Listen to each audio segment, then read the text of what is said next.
नमस्कार, मैं रचना शर्मा चढ़ती कला टाइम टीवी देख रहे सभी दर्शकों का स्वागत करती हूं। आप देख रहे हैं हरियाणा न्यूज। समाचारों की शुरुआत से पहले एक नजर आज की मुख्य सुर्खियों पर।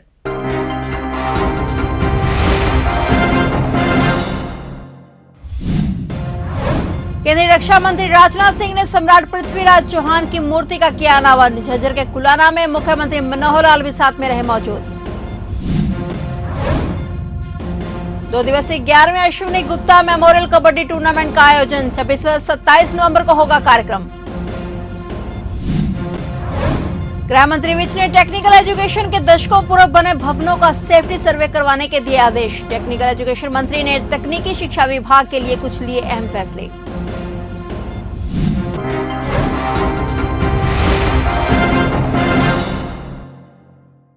और अब समाचार विस्तार से।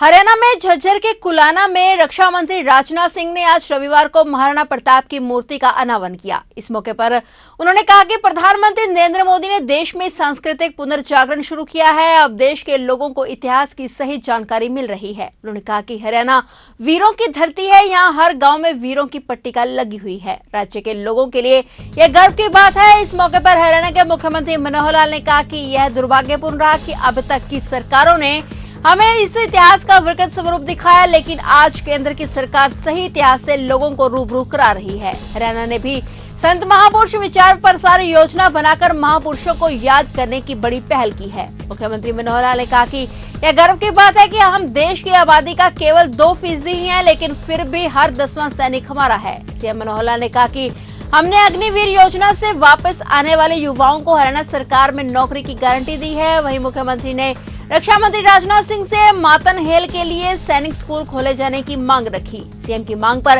रक्षा मंत्री ने आश्वासन दिया कि वह जल्द ही इस पर विचार करेंगे। सीएम ने उनके आश्वासन पर आभार प्रकट किया। बहुत ही एक गौरव का यह दिन है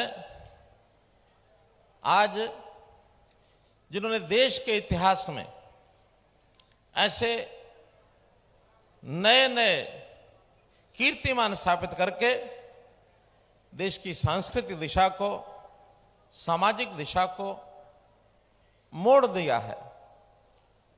ऐसे हमारे पराक्रमी सम्राट पृथ्वीराज चौहान, उनके आज प्रतिमा का अनावरण करने का यह सुनहरा दिन,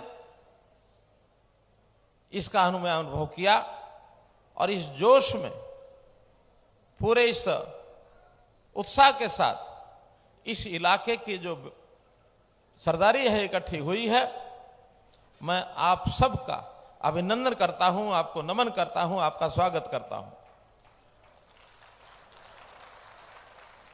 साथ ही आज मैं स्वागत करता हूं कि हरियाणा में अभी पंचायती राज चुनाव चल रहे हैं और उन चुनाव में 2 चरणों का चुनाव पूरा हो गया है, तीसरा चरण अभी आना शेष है। लेकिन 2 चरणों में भी झज्जर जिले के और आसपास के जिलों के चुनाव हो चुके हैं। परिणाम इस नाते से सरपंच और पंचों का परिणाम आ चुका है। तो जो भी इन जिलों में यहाँ उपस्थित अथवा नहीं भी उपस्थित हैं, तो ऐसे हरियाणा के जो पंच और सरपंच जीत चुके हैं, उन सबको बहुत बहुत बधाई, बहुत बहुत शुभकामनाएं।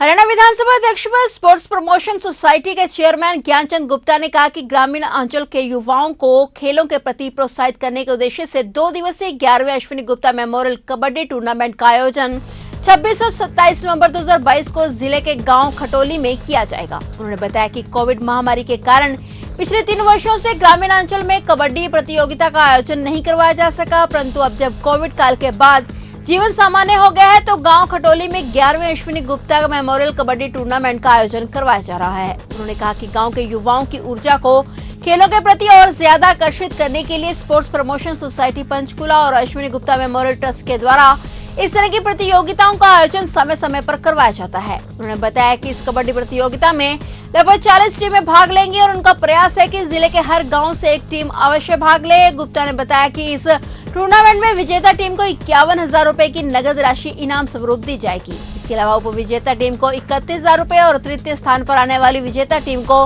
21,000 रुपए का नगद इनाम देकर सम्मानित किया जाएगा। हरियाणा के गृह एवं स्वास्थ्य व टेक्निकल एजुकेशन मंत्री अनिल विज ने तकनीकी शिक्षा विभाग में कुछ अहम फैसले लिए हैं। उनके नोटिस में आया है कि टेक्निकल एजुकेशन में अंबाला, नीलोखेड़ी जैसे कई भवन जर्जर होने के कारण कभी भी कोई हादसा हो सकता है। जानकारी के अनुसार विज ने पीडब्ल्यूडी विभाग से 2 दशक पूर्व बने टेक्निकल एजुकेशन के सभी भवनों का सेफ्टी सर्वे करवाने का आदेश दिया है। दूसरे अहम फैसले में टेक्निकल एजुकेशन के भवनों में बने फैमिली क्वार्टर्स को लेकर लिया गया है और बताया जाता है कि जहां फैमिली क्वार्टर्स खाली पड़े रहते हैं वहां अधिकारियों से रिपोर्ट मांगी गई है। टेक्निकल एजुकेशन में ऐसे स्थानों पर जहां स्टाफ क्वार्टर्स खाली पड़े हैं उनमें छात्रावास बनाने पर भी विचार हो सकता है। तकनीकी शिक्षा विभाग में सुधार करने को लेकर प्रदेश के गृह, स्वास्थ्य एवं तकनीकी शिक्षा मंत्री अनिल विज ने हाल ही में एक उच्च स्तरीय अधिकारियों की बैठक ली है। प्राप्त जानकारी के अनुसार इस बैठक का महत्वपूर्ण मुद्दा तकनीकी शिक्षा विभाग हरियाणा में कई तरह के डिप्लोमा कोर्स शामिल करने को था।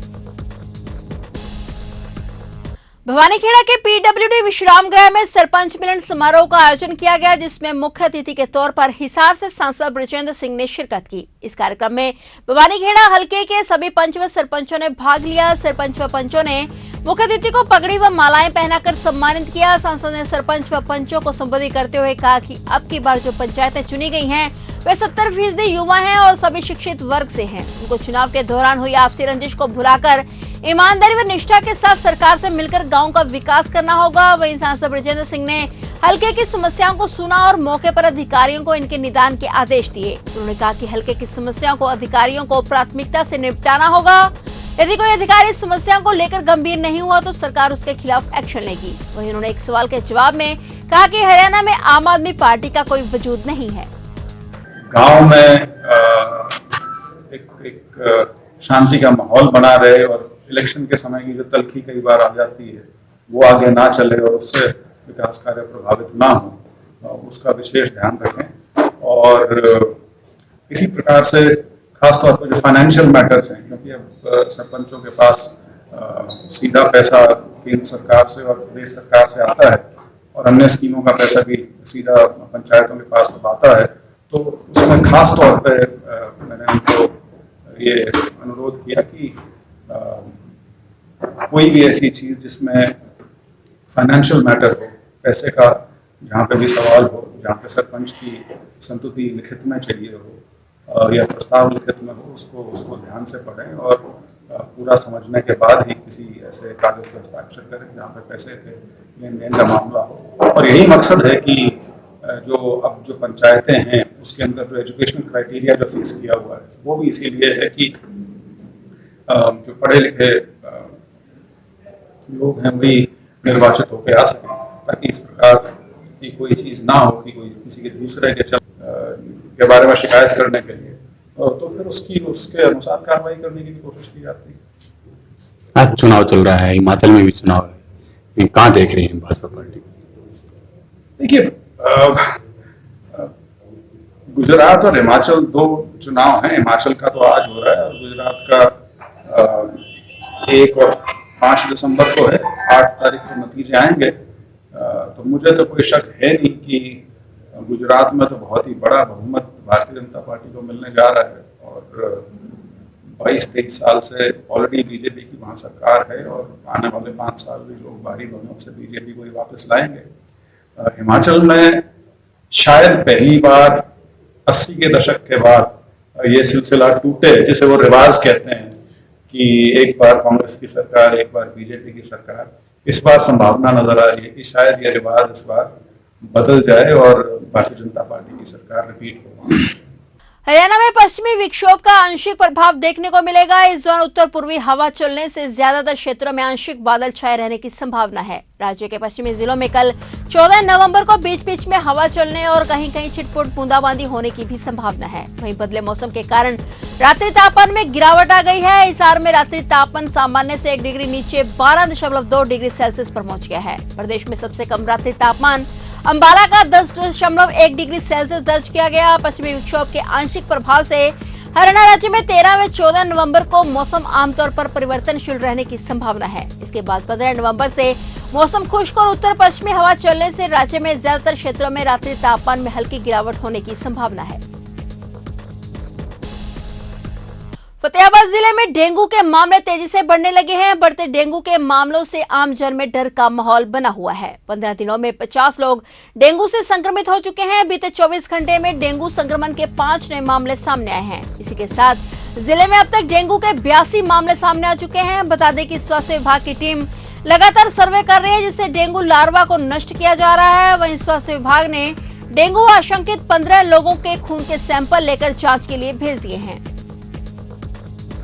फरीदाबाद में क्राइम ब्रांच एनआईटी की टीम ने गैस सिलेंडर सप्लाई करते समय उनमें से गैस निकालकर ग्राहकों को आर्थिक नुकसान पहुंचाने के मामले में 2 गाड़ी चालकों को गिरफ्तार किया है। आरोपियों में आजाद और गौरव का नाम शामिल है।